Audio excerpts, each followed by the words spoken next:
Fourth जो हमने पढ़ा है, आपको 3 पॉइंट्स पहले बता दिए। अब हमारे पास है कैपेसिटेशन। कैपेसिटेशन का आपने लिख देना यहाँ पर, it is the final step of sperm maturation. ठीक है, यहाँ पर आते आते अब स्पर्म जो है हाईली एक्टिव हो जाएगा।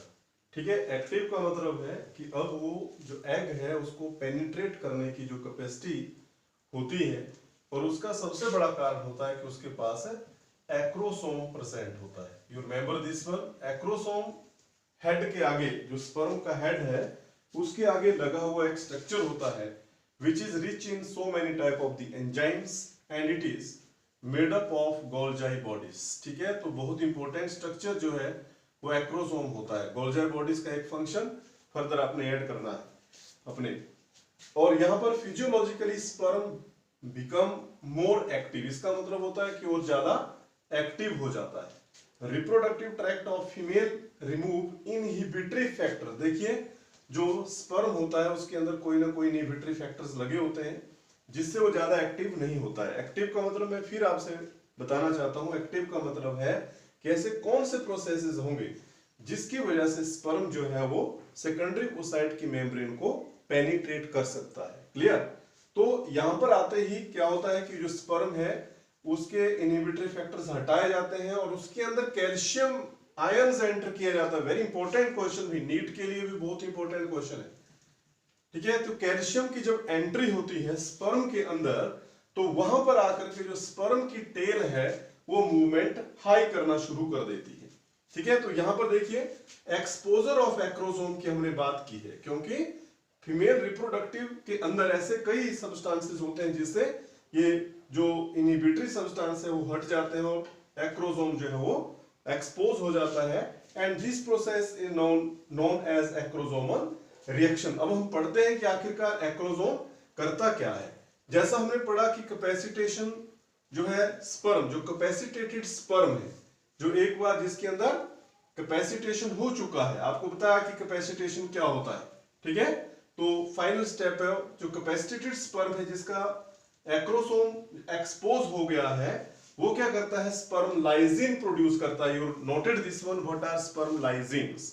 तो sperm lysins are nothing but they are the mixture of certain enzymes like hyaluronidase, corona penetrating enzymes, and third one is acrosin। तो इस तरह से बेटा hyaluronidase, corona penetrating enzymes and acrosin which is also known as zona lysine।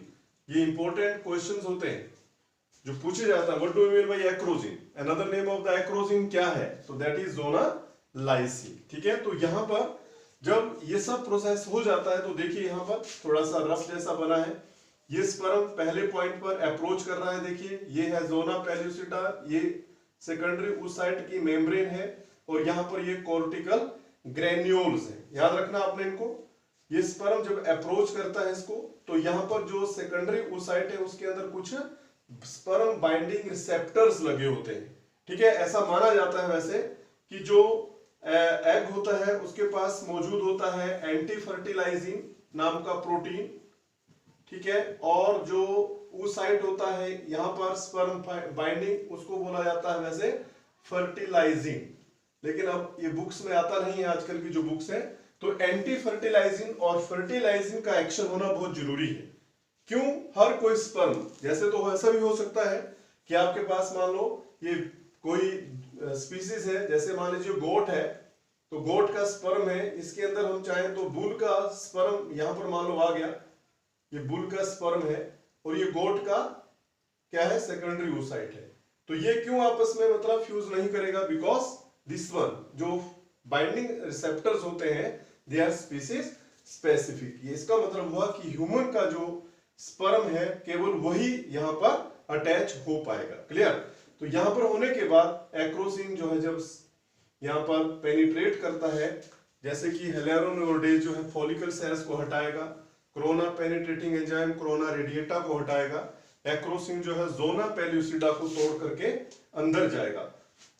ठीक है, जैसे ही वो यहां पर पहुंचता है तो जो ये मेम्ब्रेन होती है इसके अंदर डीपोलराइजेशन हो जाती है, मतलब चेंज हो जाता है, जो रिसेप्टर्स होते हैं वो इनएक्टिव हो जाते हैं, इसकी वजह से और जो आने वाले स्पर्म है वो अंदर नहीं जा सकते हैं।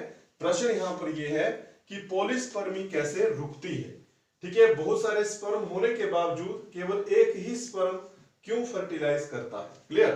तो यहां पर इसलिए नहीं कर पाता है क्योंकि जो सेकेंडरी oocyte है उसकी मेम्ब्रेन जो है वो डीपोलराइज हो जाती है। इसको बोला जाता है, एकदम ये रिएक्शन होता है, इसलिए इसको बोला जाता है fast block polyspermy. Fast block polyspermy इसको कहा जाता है। याद रखना आपने, कब? जब ये जो सेकेंडरी oocyte की मेम्ब्रेन है जब ये डीपोलराइज हो जाती है। जैसे ही ये रिएक्शन होता है तो जो प्रोन्यूक्लियस है, जो प्लाज्मा मेम्ब्रेन है, जो यहाँ पर मेल का प्रोन्यूक्लियाई है वो रिलीज हो जाएगा। उसके तुरंत बाद जो कॉर्टिकल सेल्स हैं अब ये जो है यहां से डिफ्यूज हो जाएंगे और ये जा करके जो जोना पेल्यूसिडा है उसके ऊपर अब हार्डनिंग कर देते हैं। तो यहां पर जो हार्डनिंग अब होगी, जोना पेल्यूसिडा की जो हार्डनिंग होगी, अब कभी भी कोई भी स्पर्म कितनी बार भी आता रहे किसी भी अवस्था में वो अंदर नहीं जाएगा।